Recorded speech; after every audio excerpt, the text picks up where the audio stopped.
This is Bruce Bochy, and you're listening to the Ranger Report. The Ranger Report. Yeah, the Ranger Report. If you want the inside scoop, listen to the Ranger Report. Oh, here we go.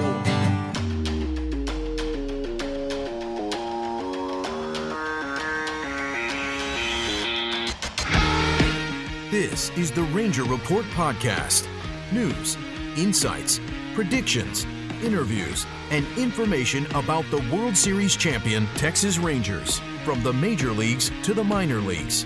And now, here are your hosts, Ben Dieter, Tyler Nilson, and CJ Berryman.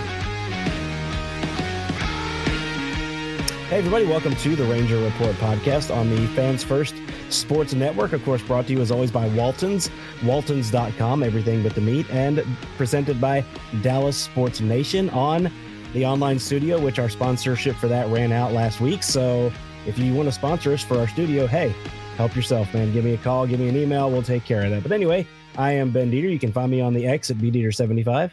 I'm CJ Berryman. You can find me at CJB_RR. And don't forget about Comfort Air. Thank you very much. Also brought to you by Comfort Air. Comfort Air. If you want to feel comfortable and you like air, call Comfort Air. And I'm Tyler Nilson. You can find me on the X at the Ranger Report podcast. And before we go any farther, I want to give a huge shout out to my nephew, Braylon Nilson. Today he's on varsity in track. He runs the 100 and the 4x100.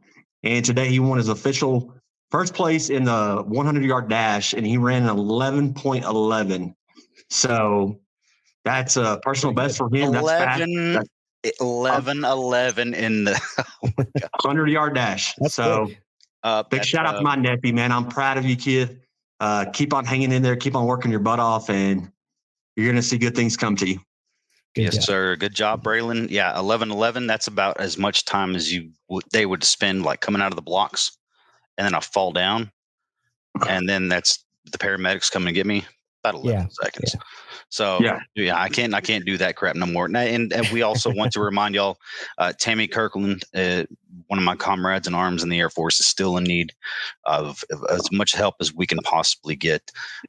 She served 10 plus years in the Air Force, and unfortunately for her, 2+ years, or I can't remember, but however long with me, great friends of mine that I was stationed with in Alamogordo, New Mexico at Holloman Air Force Base, who really needs our help. So the link has been attached to our podcast ever since I've mentioned it. So let's keep providing help. She needs it.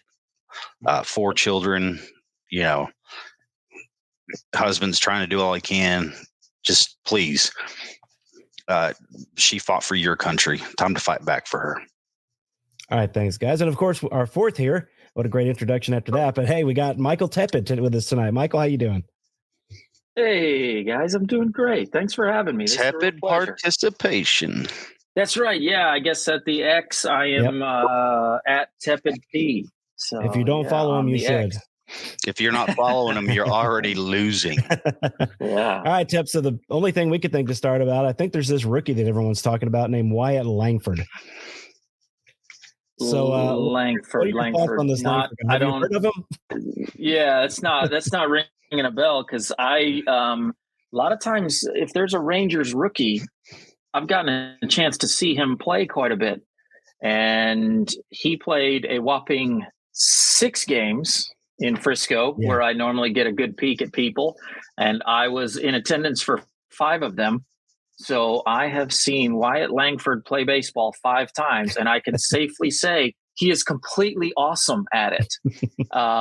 That's all it took, was 5 times. Of course, I think I also saw, the best player I've ever seen out there, having been out there since 2008 for about 600 games. I think it's Mike Trout is probably the best. I think I saw him play about 6 games. Other great guys like Carlos Correa, I saw play a lot because he was Corpus and, some of those guys. But Langford he's just what it looks like, guys. I mean, I can't really say much more. I did get a chance to stand next to the batting cage while he took BP every day. And it's just, it's the rarest of rare skill sets, because you don't see college kids like that. You see college kids like that with 70 grade power. You see college kids like that with a 60 grade approach and an eye, which is above average. And for those folks, I would imagine most Ranger Report listeners and viewers understand the scouting scale, but just in case you don't, it's 20 to 80. And that way 20 is really crappy. Albert Pujols is a 20 grade runner towards the end of his career. 80 below that, man. Yeah. Technically, there isn't anything below that, but it would have been the Pujols range was below that. And then 80 is the top of the class. So Joey Gallo, 80 grade power. Yeah. You don't see a lot of guys with the approach that he has, the eye that he has. Basically every time I saw him go up to the plate, he had an idea of what he was going to do. And you could see it sort of manifesting itself in the way that he was working through ABs. And you just don't see that. You see it every once in a while from a young guy, and it's really, really impressive. And you know what? That young guy is usually about 185 pounds and plays center field or shortstop or something like that. You don't see it from a dude who's 220, that whenever he does make the decision to swing, he absolutely smashes it. Like that combination of approach and power, it's just so unique and so rare. And it's, I mean, you're talking about a guy who I think I wrote one time on Twitter. Keep in mind, I've been fairly ripped since the last final 8 out of the baseball season was made. And the only thing that I ever wanted to see as a sports fan happened. So I'm still, as I wrote the other day, pulling confetti from crevices that were previously unknown to only my position. So, but so my tweets all winter, the ones that I have issued have been a little bit punch drunk, but I think I wrote that because someone was asking what kind of player he is. And I said, overall player, he's an above average runner right now. He's fully filled out. The only thing he doesn't have is much physical projection left. Like that's the nice thing about Frisco. When the guys come out, they take BP, certainly because he was there after the draft. It was hot as crap. And so he was shorts and a t-shirt. So you get a chance to really kind of look at the physique of these guys. He is stout. Like this is a 200. I don't know what he's listed at, but I would eyeball 210, probably 6'2", 210. He's a thick dude, but he's an above average runner. What is it? 225. Yeah, dude. I mean, that doesn't totally shock me. He's a stocky kid. Like he's strong. There's nothing like you can look at Evan Carter and be like, brother, you could eat 400 Twinkies between now and 25th birthday. But Evan Carter's gained a whole bunch of weight too, though. Yeah, I think he's gained 40 pounds this offseason. Yeah, something like that. Really? No, it wasn't 40. It was like 25, I believe. But yeah, he looks different. He can use it. You can see him, and you could project some more physical projection for him. But that's the only thing about Langford is he is pretty much the size that he is. So he's probably going to slow down, but he's an above average runner. And the thing that I was alluding to, I wrote as a hitter, he basically has Evan Carter's eye and Josh Young's power. But the reality of that is it's more power. Yeah. He's stronger than Josh. He hits the ball harder than Josh. I got to see Josh a lot. I saw him in college. I saw him for many, many games in Frisco. And then quite a bit in AAA. And that's where Tyler graduated college from. Langford Tech. is. Oh, nice. There you go. Yeah, he's Wyatt is just.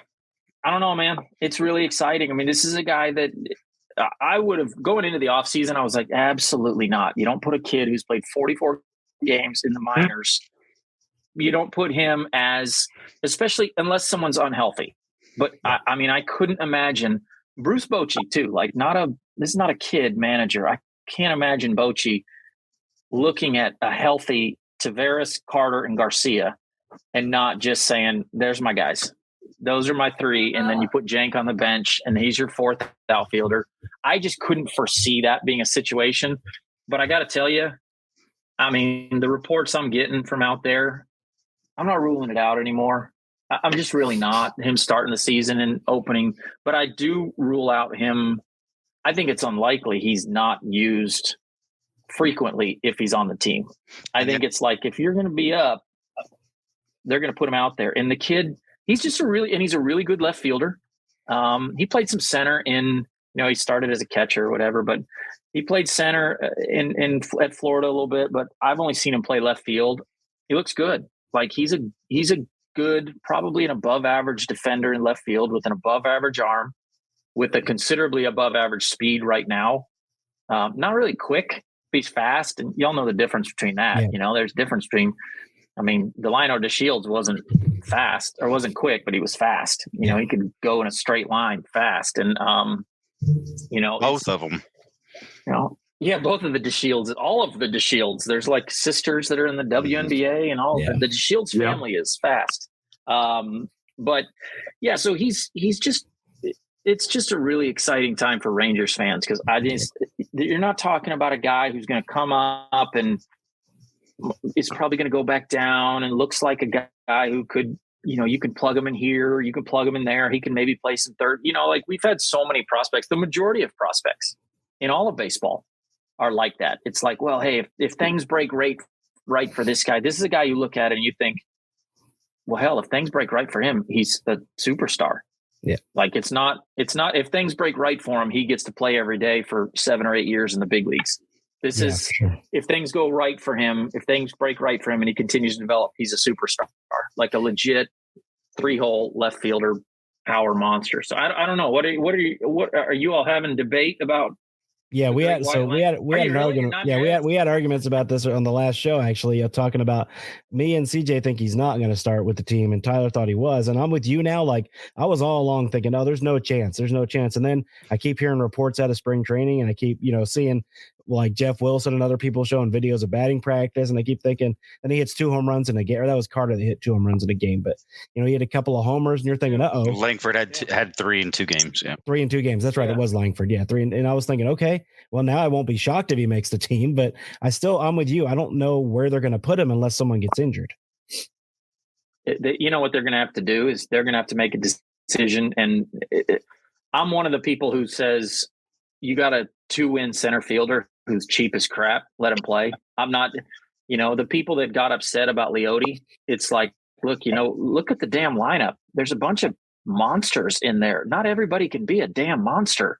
Not the 27 Yankees. And they won the World Series with one of the best offenses going into this season. Who wants to pitch against the Rangers? There's not a pitching there's not an organization in baseball that looks at the Rangers and goes, hey, yeah, we can kind of cruise through this 4-game set. No, they are the people that are Rangers fans need to enjoy this moment, because they are hitters. And I guess, is that the thought that y'all are having? Like, if he does play, it's moving Carter back over to center and putting Langford in left, or DH? What are you thinking? Well, Michael, go ahead. Our thing about it is, our debate that goes on is, CJ was like, CJ's biggest thing is he hasn't had 200 plate appearances. Michael, you're sitting there saying you've seen this guy play in 5 games, and he's the real deal. Yeah, he's an MLB star. Like, he's fit for this. I don't think he needs that bats. I think he's ready for the show. And it's one of those deals, of course, like CJ was mentioning, pitchers are going to freaking start figuring out your zones and what you like to hit and what you can pitch to and all that stuff. And I completely agree to that. My thing about it is Wyatt Langford's just built different. This kid, he's ready right now. And Boach came out and said this. He said, I don't care about how old this kid is. I don't care how many plate appearances he has. If it sticks to the wall, he goes, I guarantee it. He proves to me during spring training he's ready to be in the MLB. I'm going to play the kid. He will be on the opening day roster. And he's done that throughout spring training. He's not proven anything less. The kid is just a monster. And I'm my thing on that is, I don't care when he plays, because I know that when he does play, he's going to have Rangers across his shirt. And that makes me like giddy. The dude, it's, and to not to get too far into the weeds with what I like from him, but I have watched, so I videotaped him in the cage, kind of just for myself. And I've gone back and watched it a bunch of times, and so much balance. There's so much strength. He's just such a strong guy. His wrists are strong. But then he's so balanced in the box. Like, he's one of those, he swings really hard, tremendous bat speed, tremendous power, but the bat is not only on a plane, but it's in the zone for a really, really long time. Like, the barrel just kind of starts low. It gets low really quick and then just stays right through the zone. Yeah, and he's keeping that solid center of balance. He's not going forward until he's ready to commit. His head doesn't move. Like, there's just nothing like, and I mean, shoot, I mentioned Gallo earlier. There's times when I felt like I covered Gallo for years. There were times there when I honestly felt like he was looking at us in the scout section at Frisco when he was finishing his swing. Let me tell you who Wyatt Langford is looking at when he finishes his swing. Even if he misses, he's still looking at the pitcher.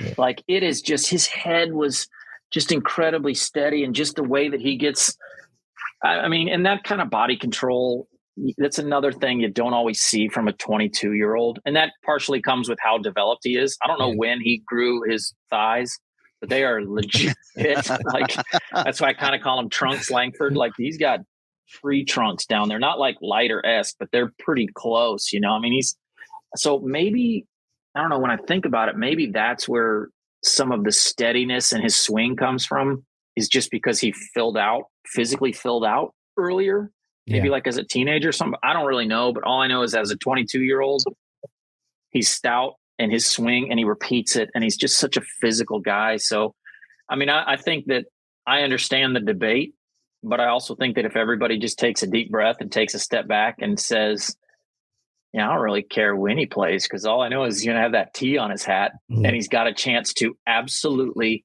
wreck shop. Not to say, and just in case anybody's listening, this is not please don't throw out the Trout comp. I was there with Trout in the minor leagues. He was a legit center fielder. Trout is still one of the only right-handed batters I've ever clocked sub 4 seconds to first base. We talk about 80 grade. He was 80 grade speed in the minor leagues. He's not anymore, but when he came up, he was 80 grade speed. And by the way, it was like a linebacker. Most guys who have 80 grade speed, it's just like plumes of the dirt almost like come underneath their feet, because they weigh 165 pounds. Right. Trout was a linebacker going down the first base line, and then he was one of those where everybody clocks. I mean, you don't really look at your stopwatch. You just go boom as soon as the bat hits it, and then boom as soon as the guy touches first base. And then Trout was one of the first times in my life, as a kind of watching intently, that everyone kind of does this, and you look, and then you kind of look around at like the scouts and everybody else who's got, and you kind of show them yours, like, hey man, is this right? Or did I screw this up? Cause I've got 397. Like, is that right? From the dude with the, 1 foot neck who just went down to the first base line. I mean, of course, at the time he was 19, but I'm not comfortable with any of those Trouts for any of those comparisons for Langford. I'm just not. I mean, you're talking about a guy who is a first ballot Hall of Famer Trout's closest comp is Mickey Mantle. Okay. If you're comp to Mickey Mantle in either baseball, golf, or beer drinking, you are elite, like world class level. Yeah. Like, that is someone calling you among the best of the best of the best. So I'm not comfortable with that with Langford. So cheers to that, Tepid. There you go. That's hilarious. Yeah, but I just think he's just got a chance to be a really great player whenever he gets here. My thing is, I'm not a huge fan of them kind of putting him in a position to not get regular ABs. I mean, if you're going to put him on the opening day lineup, my thing is make him your everyday left fielder. He's got to be out there 5 days a week. That's what I'd like to see. Or I guess DH.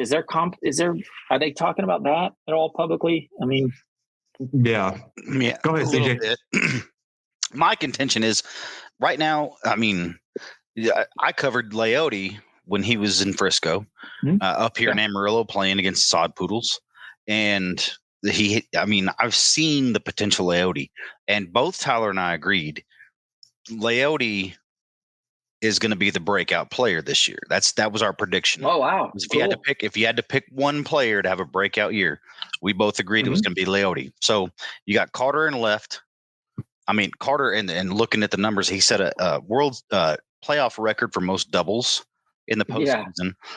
In his first 15 games, he reached base. So what are you going to do with him? And you ain't taking – and people forget about Leote's defense too. Yeah, he misplayed a ball one time in the playoffs.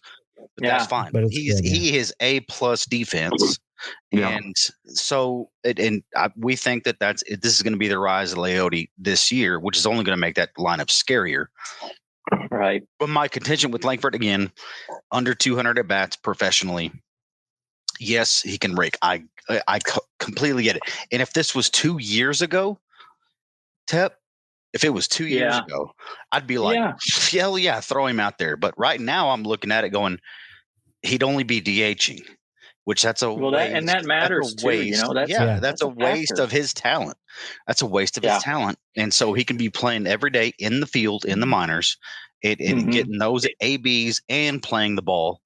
And so I'm looking kind of elsewhere at guys like, Zeke Duran, who might start at short, depending on how fast Corsi comes, might start at third, who, we're waiting on Josh Young. Hopefully that, continues. He should be back. Yeah, what's the latest on that? I haven't been following that super closely. He's in the batting baseball now. Yeah, he's back to baseball activities. He's back to doing some stuff. They're hoping he'll be back in a week or two. Seager's saying that he's going to be back before the start of the season. Yeah, but Seager always says that.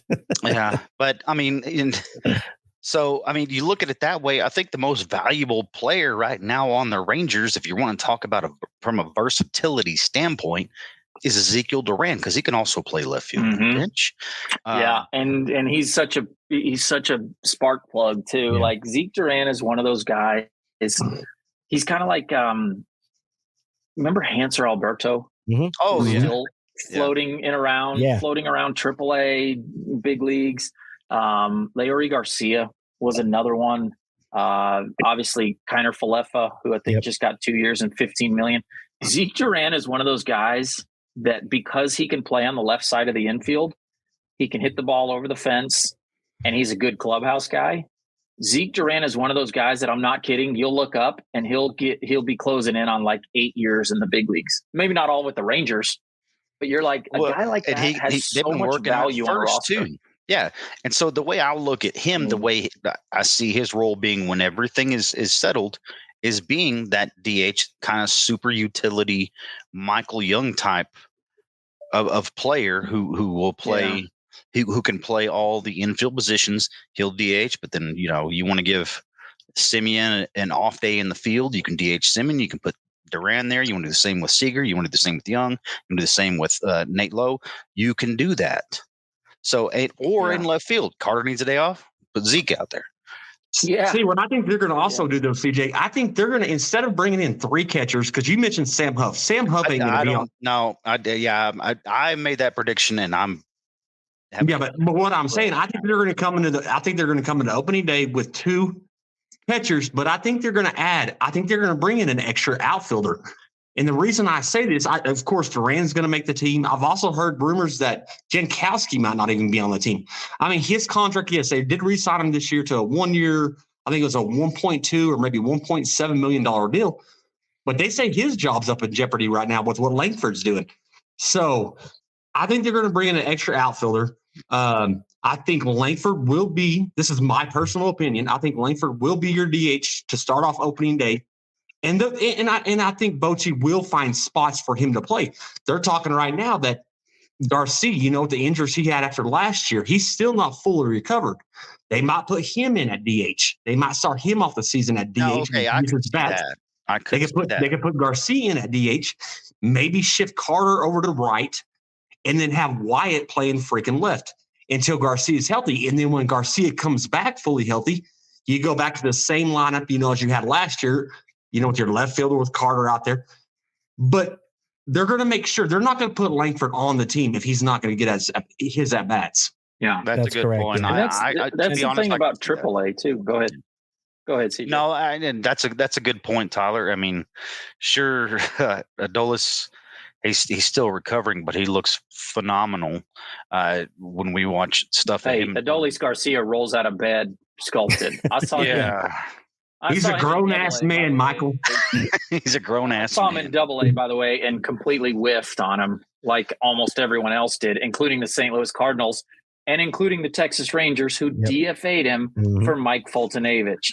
Because let me tell you, when he came through Frisco. He was about 24 years old, Cuban guy, and he was under the impression that the strike zone went from the top of his helmet to the bottom of his cleats. And we had 21-year-olds on Frisco just throwing 55-foot sliders, and he was missing them by 3.5 yards. I mean, it was just like, he's first team all bus at the time. I mean, you want that dude getting off the bus first, and he was so impressive just physically. And we all knew that he had gotten some money and he'd come from Cuba and all this stuff. And then watched him play several times in Frisco and just kind of said, I don't think it's there. So that guy, if there's anybody that I love players like that, because all the credit all goes to one, some coach unlocked it. You got to find that coach and give him a ton of credit, because some coach unlocked the potential there. But two, in cases of guys like Adolis, you got to give him so much credit. There is not, I will find you 100 baseball scouts who saw him play in AA, and you can ask them all, hey, did you see a 3-time All-Star Silver Slugger winner, ALCS MVP there? And they'll say, absolutely not. And if they do say yes, you can just look them right in the eye and go, you're absolutely a huge liar, because that guy, you're full of shit. That guy doesn't. Full of shit. Yeah.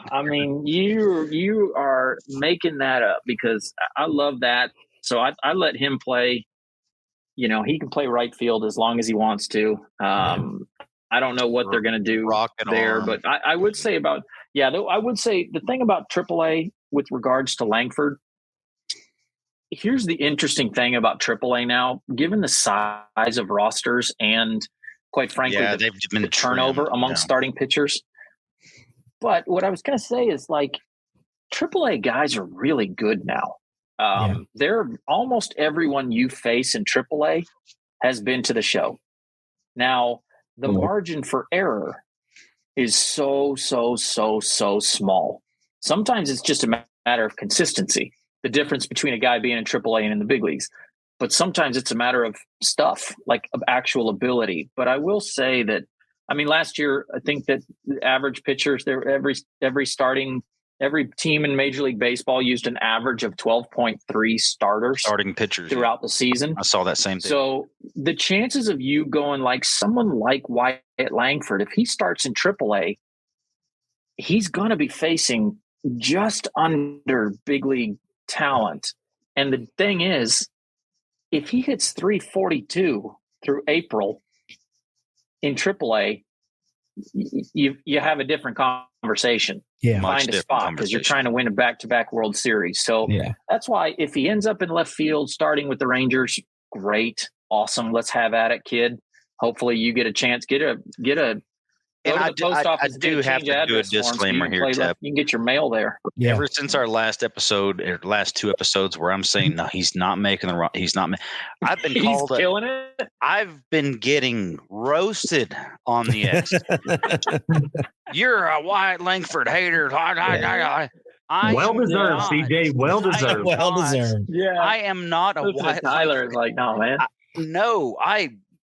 I'm all in on this kid. I'm all in. It's not if. Hey, let me tell you, Tyler. It's not if. I have news for you. You're both going to be right.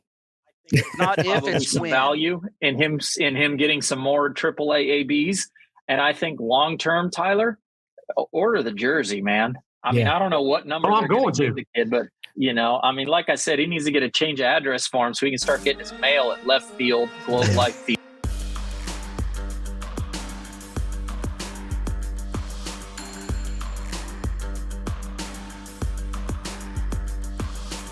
Right. And Michael, my thing about it is I also want to win the debate with CJ. Ben's he's on the fence with this. Ben's like, at first, like he said, he was like, no, I don't really see him, making it. But now he's like, I do see him possibly making the team. CJ's like, oh, he's definitely not making it. And I'm like, he's making it. So I want to prove CJ wrong because we're brothers. We can see each other brothers. Guys, here's the deal. You guys know I edit the show, so I can pretty much make it sound any way I want to.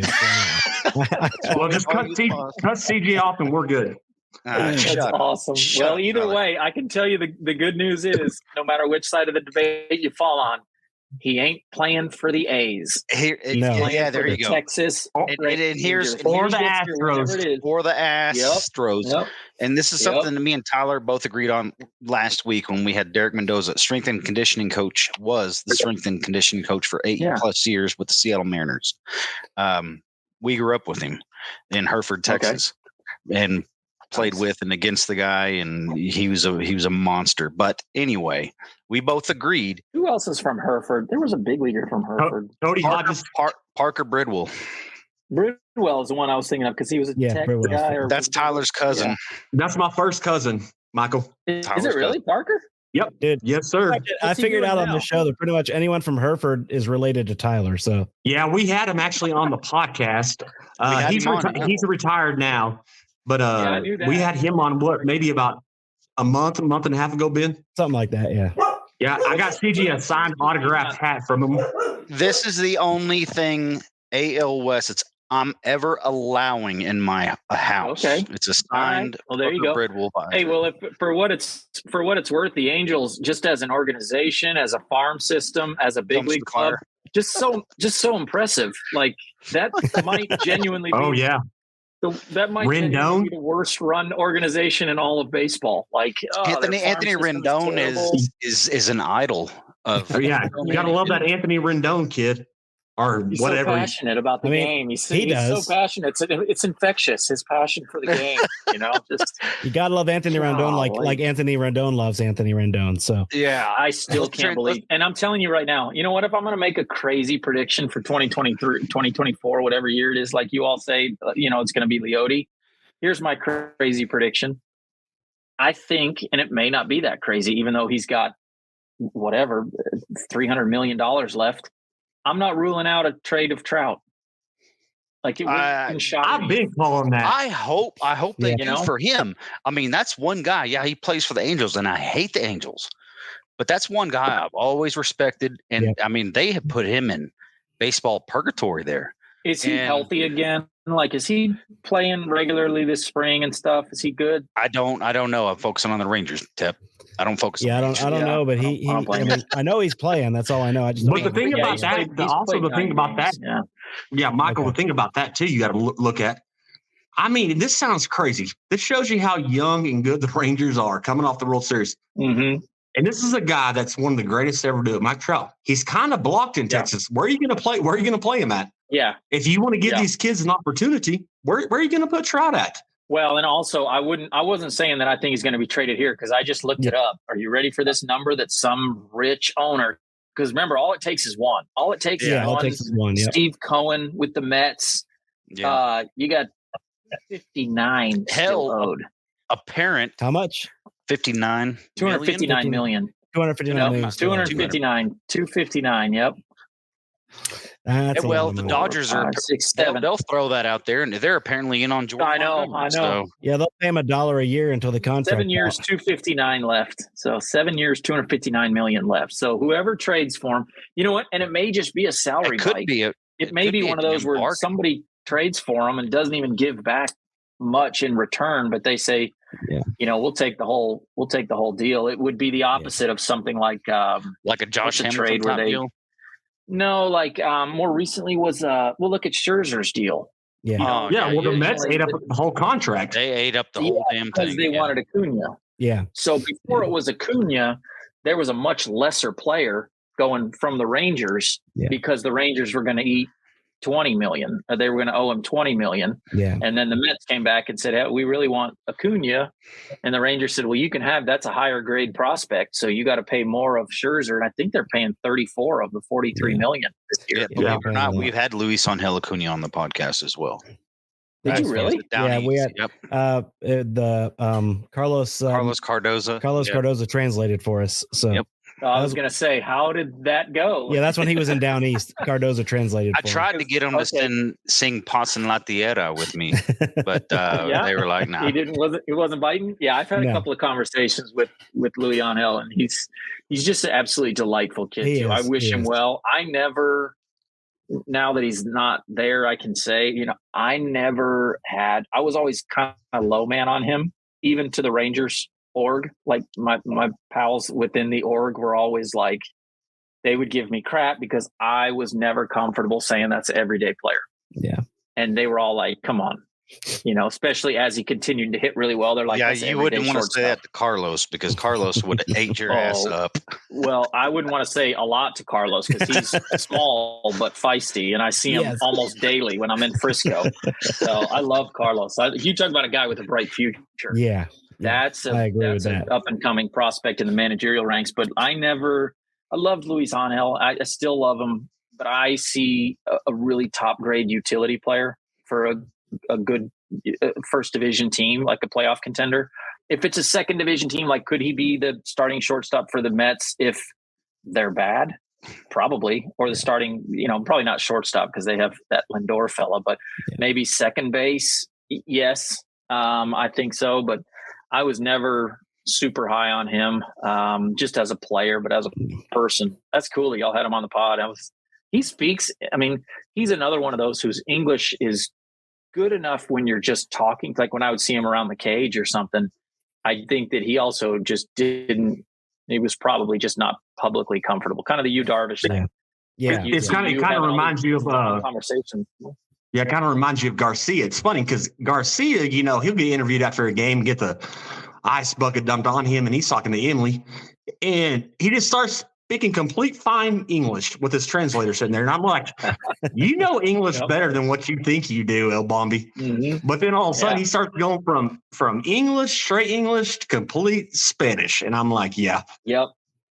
Right, and also they don't, they're always worried about being misinterpreted. Certainly the Japanese players. I remember a few years ago when Darvish was speaking in English, one of the rare times when he spoke to the media, and I think it was Senga maybe had gotten a huge contract from the Mets, and they asked about him because I think they're close, if I remember the players correctly.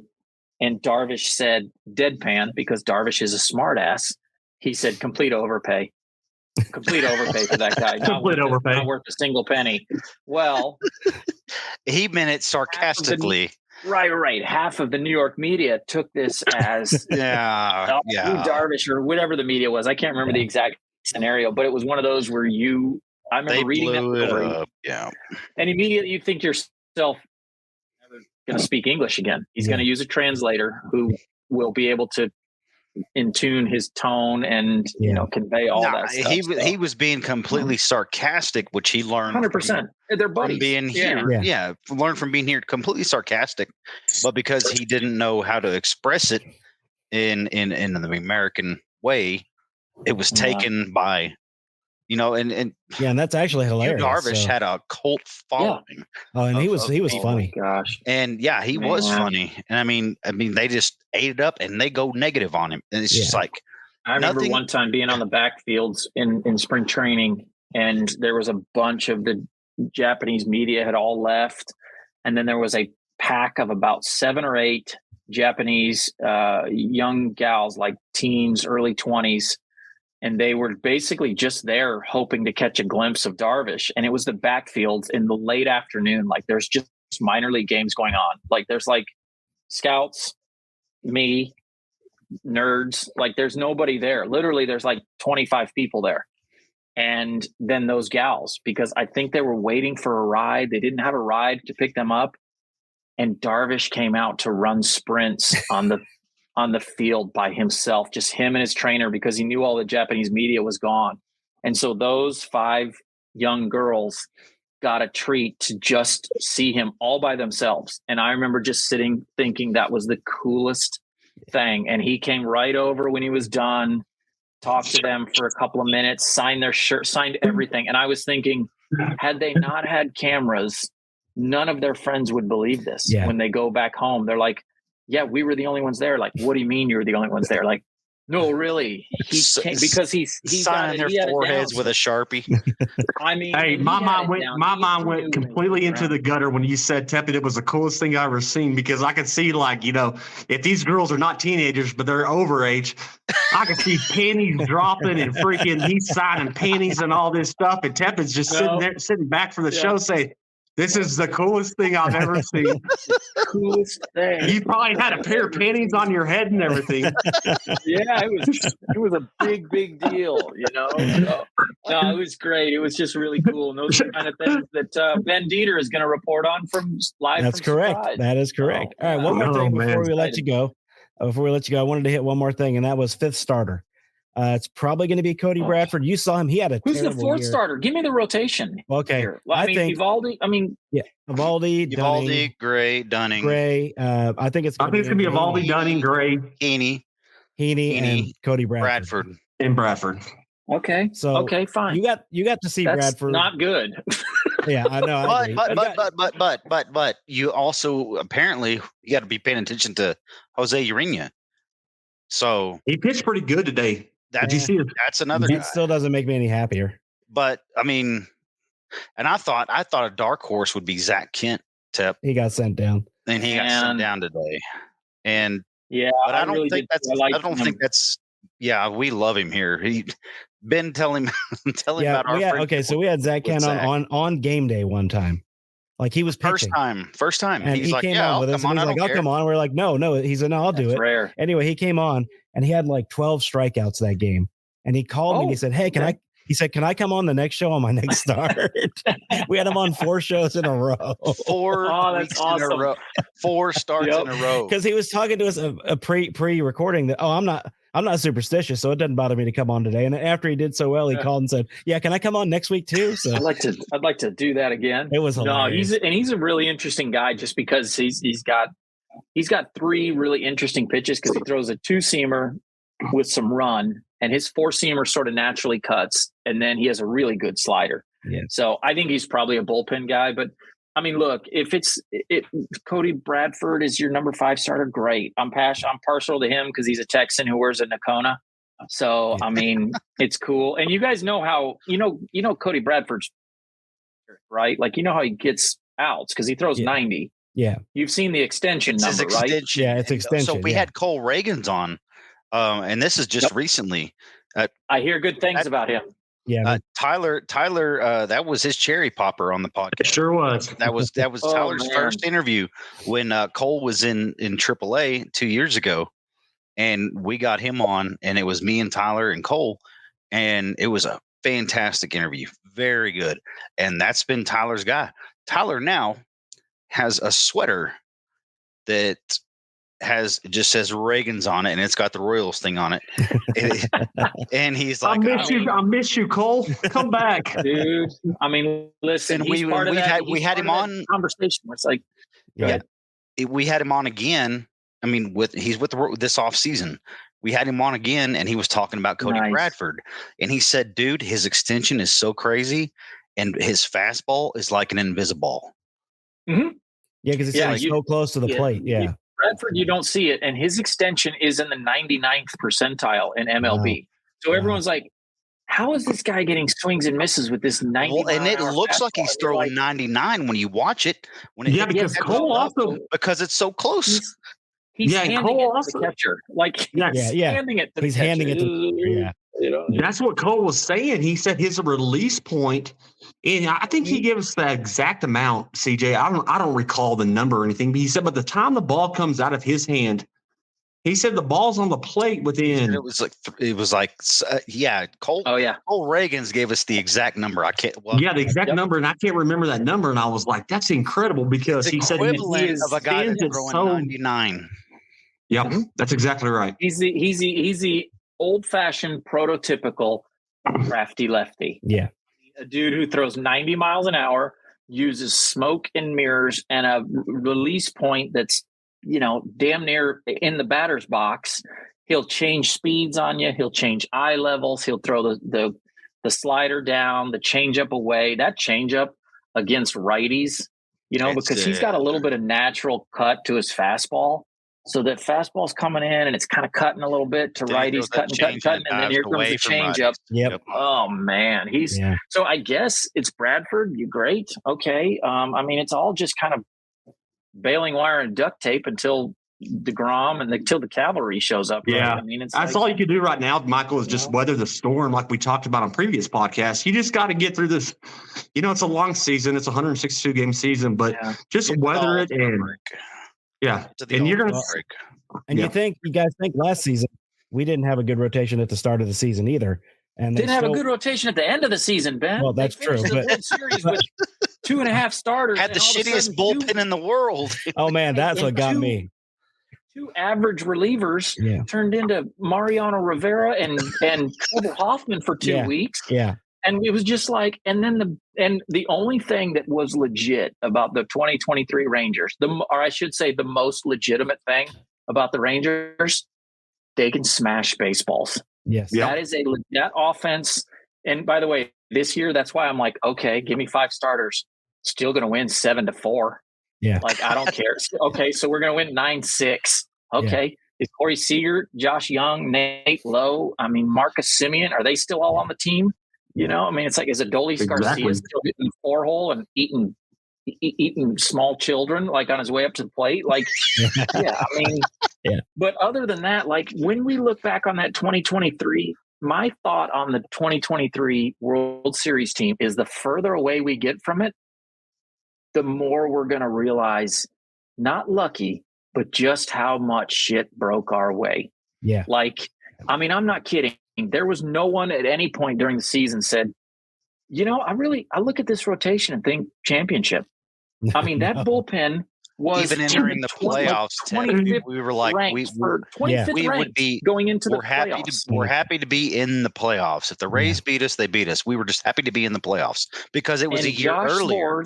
And I almost called him Mario. Josh Spores and Jose Leclerc, who are good. Those are, I don't want to say like they're like mixed bag of nuts or something. Like they're good. They're good players. Those are definitely big league relievers. I don't care what the bullpen is. Josh Spores and Jose Leclerc can get a job in any big league bullpen. Yeah. Yeah. And if you would have told anybody being a Ranger fan, incredible. Yeah. And if you would have told anybody being a Ranger fan going into it, that the bullpen in the postseason was a Rangers saving grace. You got laughed. You would have got laughed at. You like 3 ERA. Yeah. Yeah. You would have gone in there and said, yeah, the Rangers bullpen is wait and see. The Rangers bullpen. If you'd have told me September 28th that was going to happen, I'd have laughed at you. Yeah. And look what happened. Like the only thing Michael said. I would have called it in and said, "Hey, we got a area 50. We got a stat. We got a mental kidnapping here. We're going to need some assistance." Yeah, we got a mental. Because this dude just told me Josh Spores is a shutdown reliever, so we're going to need call in the cap, bring many orderlies, put him in a padded room.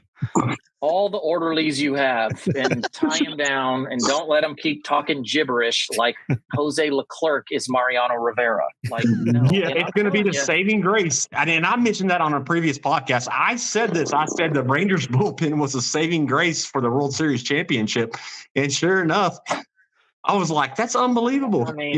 I'm telling you, fellas, the further we get away from it, the more amazing and more special and more joyous and cooler a moment that whole season was. They went 11-0 on the road. Yep, that's not a real thing. No, that's not a real thing. It's not a real thing. This will never get old. 11-0 road. That's insane. It's literally an insane statistic. That's unfathomable. You're right. That's insane. There's not a word for that. You went 11-0 on the road against the teams that you played against. That's incredible. Yeah. Yeah, and they got Trevor Hoffman out of retirement and dressed him up as this guy with 2 consonants at the front of his last name. There's no way that a guy with that many consonants should be able to get a vowel. There should be a vowel between the S and the B. You can't spores, nothing. Yeah. That doesn't make any sense. Yeah, give me a vowel there. Like Austin Bibb and Dirks, man. Yes, Austin Bibbins, Jared Saltalamacchia. It is you morph into Trevor Hoffman for 2 weeks out of your career, and I'm here for it. And it results in his gloves. Hey, Cattell Marte, he got spores. He got spores. Like you got, and you know what? He pitched so well that he threw his glove down on the ground and he'll never get it back because it's in the Hall of Fame. Yeah. Like the ball is Josh. too. The ball and the Sports, glove. and that's one of the things. Yeah. Yeah, that's one of the things. You go back in time. Let's find somebody. Let's take a time machine back to last July, and we're gonna tell somebody, "Hey, I got some good news, but I'm gonna summarize it all in one sentence." Josh Spores' glove is in the Hall of Fame in a display right when you walk in. They're gonna think, well, was he part of was there a terrorist attack that he thwarted? Was there a using terrorist? his glove? Was there did he single-handedly cure cancer with the glove? Because he certainly didn't win the damn World Series with it, but guess what? He did. He did. Can you imagine growing up the rest of your life after you're done with the game and sitting there and telling your kids, your grandkids, and I'm sure his kids already know, depending on their age, but telling their grandkids and all this stuff, and like, you're not going to believe this. I'm in the Hall of Fame. Your grandpa's in the Hall of Fame. Your dad's in the Hall of Fame. Well, they're going to be like, well, by the way, just so you know how that works. You guys may know this already, but when you donate a piece of equipment, you are allowed to go see it anytime you want to. Right. So right. you can take family members. You can go see it. He could be 75 years old. And he can go there. He can explain who he is, give an ID, probably use his, they get the player ID card. Yeah. Give him a middle finger and be like, hey, he can give him the middle finger, or he can just take a glove and throw it down on the ground and be like, that's me in that picture. I've also heard, and I don't know if this is true, Michael, you probably know more about the Hall of Fame, how all the items that are in there, but I've also heard at any point the player can go back and retrieve what he's given up to the Hall of Fame. Is that true? Or is once you give it up, it's theirs? I don't know. That's a really good question, because to be honest, I was a little bit surprised at some of the stuff. I mean, you got a guy like Corey Seager, who is as particular as it possibly comes. Everybody knows this by now. This guy is borderline savant-like with regards to his preparation for hitting. Yeah. And he donated his helmet.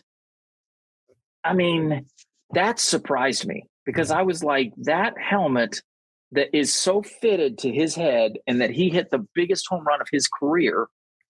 I was a little bit surprised. So maybe they can. I'm really not sure. But all I know is I know where it is right now. Yeah. It's in a big giant glass case about 30 feet inside the front door. And that's where it is next to Evan Carter's batting gloves because of his nine doubles. He could barely buy a damn beer, and I watched him for 2/3 of the season farting around in Frisco. Yeah. And now his batting gloves, I'm telling you guys, I don't know that Rangers fans have fully gotten their arms around just how special. And it's not, again, I hate to use the word luck. You don't go 11-0 on the road in the playoffs with luck. Yeah. But the bottom line is, in sports, for any time that your team wins the last game of the season, a bunch of shit went your way. That's the bottom. That's the only way you got to look at it. Yeah. The right players got hot. Some players who weren't that great played out of their minds at the right time. Maybe players, you just said Travis Jankowski signed for $1.8 million. That's because he's not that great. But exactly. But when it came to when he got filled in, yeah. Yep. Like I said, I'll say one more thing, Michael. Yeah. Michael, I'm going to say one more thing. You made a really good point. Things started clicking at the right time. They came in limping into this postseason. And Seattle. Everything happened. You look at the injury with Garcia, and like CJ and Benham mentioned, you have these guys that step in, Jankowski, Duran, and they fill in for these roles, and everybody came in together at the right time. Oh, Duran was the best shortstop in all of baseball for like 2 weeks. Hey, do you remember? Do you remember when Will Smith was an effective closer for like? I do. Yes, he was. I saw Will Smith in spring training last year. Scott Lucas and I watched Will Smith pitch last year in spring training, and people can hold this against me for forever. We laughed.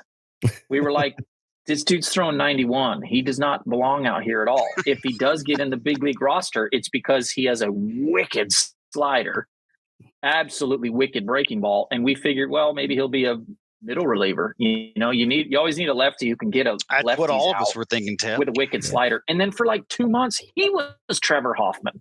Yeah. But here's the thing that I always remember about baseball, and I know we got to wrap up, but one of the things that somebody told me many, many years ago, a wise scout, Don Welke, who was with the Rangers for a long time, He said, Don the Wilkins. difference. Yeah, good old coach. And he said, he explained to me like good players, great players, and superstars. He said, baseball's so hard that it's still a game of failure. Everybody knows the famous saying where you fail 7 out of 10 times and you go to the Hall of Fame, because you hit 300. So he told me, he said, the thing that is the difference at the big league level between superstars, really good players, and average players, the amount of time that they stink is the thing. That's how you measure where they fall in that category. And that's why whenever people were like, who's a good example of that in the playoffs? Okay, Marcus Semien wasn't hitting well in the World Series. Didn't hit at all, and then throughout the playoffs. And then Game 5 happened. Yep. Yeah. The amount of time that he was going to suck, very similar to everyone before Game 5 was like, Zach Gallen hasn't pitched that well lately. And I was over here going, is his name still Zach Gallen? That shit's about to end. Yep. The guys that are superstars don't have 4, 5, 6 games bad games in a row. They'll have 2 or 3. And what happened there was a bunch of average players found their groove and got hot. Good players turned into great players, and the great players were apex predators. I mean, Corey Seager said, "Oh, it's the playoffs." Oh, he became an animal. He's an apex predator. So all of those things fell into place, and I just want everybody to just have as much joy as you possibly can as a sports fan. By the way, forever. Yeah. Forever. As I always say, flags fly forever. Forever, Sandlot style. That flag is never coming down, and everything that we experienced last year, it's not going anywhere. I mean, I still remember the 2011 Mavericks run because I'm a Mavs fan. It was amazing. Dirk Nowitzki. And, Dirk, and so Jason I just Terry, want Rangers fans to understand how special that was, and just how everything kind of broke their way for about 3.5 weeks in October. And then I got confetti in my ear. It's just, it's wonderful. And I'm thankful for you guys to have me on and talk about it. Crevices, man. Just crevices. Places. I do have one thing before we go. Fun stat of the day. Tony Gwynn had more field goals as a basketball player at San Diego State than he had strikeouts in his entire career. Cool. Doesn't surprise me. No, Gwynn never struck out. That is cool. No. And he, you can drill down on Tony Gwynn stuff. So much fun. Like 2 strike counts. He just didn't really, he just didn't go there. No. What a fascinating stat. That's very cool. Great player. Greg Maddux ones too. Yeah, he's got some crazy stats. I think it's like all his walks. Okay, you take his walks combined. All right, half of the walks, it's I'm trying to remember here real quickly. He went to so many 3-ball counts, right? Mm-hmm. Half of those ended up in walks. Half of those walks were intentional walks. Yeah. Oh yeah. Yeah, he was a special guy too. That's the professor, man. I would imagine he's been out in Surprise, right? I'm sure he has. Yeah. Anything about that? But we're gonna find out here in a couple days when Vin goes there. Yeah. Well, if he's not golfing, that's the reason. Yeah, that's true. Everyone's like, why doesn't Greg Maddux coach? I'm like, he's golfing. I know some people who know Greg pretty well, and he came to Frisco for a while when he was a special assistant, and it was like off the plane. Get to Frisco, watch some guys throw a couple bullpens, and hey, man, can you give me directions to this Stonebriar place? Do you know where? Sure, Greg. Yeah, I got you, man. I mean, it was just like he did not want baseball. Just didn't want to interrupt his golf profession. Yeah. So, Tep, we're going to be doing nightly podcasts while Ben's there. You're welcome to join one of those nights if you want. I might, man.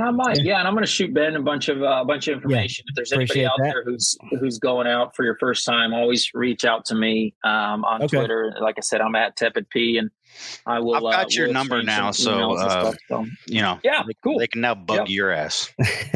Yeah. Shoot me a text or whatever. Let me know, and I'll send you my little guide for how to get around Surprise, Arizona, because it's I tell people it's basically like, think of it like Dallas. Phoenix and Dallas aren't that different in terms of their general layout. Mhm. And the reason spring training is special, if I may extol the greatness of spring training for a second, imagine if the Rangers and Royals were playing every day and practicing every day in Allen, and the White Sox and the Giants were in Richardson, and the A's and the Angels were in Flower Mound. And I mean, all these, it's basically just sprinkled across. You're 20 minutes, 30 minutes. You're like, oh man, they're having a road game today. Oh, well, it's 22 minutes away on my GPS. So Yeah. I think we can go ahead and go to the road game. You know, it's just, and the weather is beautiful every day. And I think CJ, you and I have talked about, because they have Luke is out there. And so they have the F-35s, which I am enamored with. And they're flying sorties every day. Seen them. Yeah, there's also a lot of F-16s out there. So, you know, when people are asking me like, hey, that's actually in my guide. So I always remember 2 engines is the F-35. That's a 5th gen fighter. Oh, yes. Yes. I remember that conversation you and I had. Yeah. When you were like, hey, man, is it 1 engine? What's the 2 engines? And I said, okay, but it's 1 engine and it looks like an F-22. And he's like, I don't know what the fuck an F-22 looks like. I'm like, okay. F-16, they're that's the Raptor, the F-22 Raptor. F-22 Raptor. Yeah, those aren't there. I thought that they were. No, they're at Holloman Air Force Base where I was last stationed at, you know, back when I quote unquote retired. I separated from the Air Force, but no, that's what. So the single engines, okay. They're the single engines I've learned are F-16 Fighting Falcons, and then the 2 engines, which the majority of what you see in Surprise. And by the way, they buzz the fields. Like it's not common at all for 4 of them they think that shit's fun. No, I guarantee you, they think that the pilots do that shit on purpose. And then just beautiful weather. So and you got F-35s flying overhead, and you know, baseball. The backfields are all free. You have two wing or 2 rears, 2 ring rears, and 2 engines. That's an F-15. F-35. So I had to, and every once in a while they'll bank, and you know. Tep was sending me videos. He's like, okay, what is this? What are these things besides badass? Yeah, that's what they are. That for sure. This plane, and can you tell me what this is besides awesome? It's wonderful. You're gonna have a great time, Ben, and I'm gonna shoot you an email with some more information, just kind of first timer stuff. Get comfortable shoes. That's the biggest piece of advice. I do have comfortable shoes. Hey, Ben, one more thing that we're going to ask me and CJ as a favor. Yeah, we're going to ask as a favor, me and CJ, bring us back. Go to the Dodger game. You said you're going on Saturday, correct? Yep. If Otani's in attendance and you have them younger Chinese girls, bring the panties back to us. Oh, geez. That ain't happening. All right. Tep, thanks for joining us tonight. Sir. I don't even want any Otani panties. I'm so tired. I don't want his panties. I'm tired hearing about him so bad. God. Yeah. All right. Thanks again. That's just a DH, man. Just a DH. Yeah. That's the world's most covered DH. No kidding. Yeah, we'll come on again. And next time, we'll come on again. Speaking of DH, once the Rangers sign JD Martinez for $10 million, Stevie 33 bombs again. So. that was. I love that on Twitter, on X. Sorry. Yeah. You can still say Twitter. Everyone's like, by the way, still hit. I'm like, did you look at last year? He hit 33 bombs. Yeah. Like, yeah, he did. And Tep goes, by the way, everybody's all enamored with Wyatt Langford, the new DH for the Texas Rangers, JD Martinez. 1 year, $10 million. Tell him to hit 33 bombs and just like whatever, man. And then when he doesn't hit bombs, you just release him and be like, I'm sorry, we're giving it to this kid from Florida. You know? That's a good point. All right. Thanks again. You just got fired for a 22-year-old. You got fired for a 22-year-old. All right. Yep. Thanks, guys. Time to Thank drop. you guys. Have a great night. Thank you, Tep. Thank you, Tep. Drop the deuce. Thanks for listening to the Ranger Report podcast. Find us on Twitter, Facebook, and at therangerreport.com.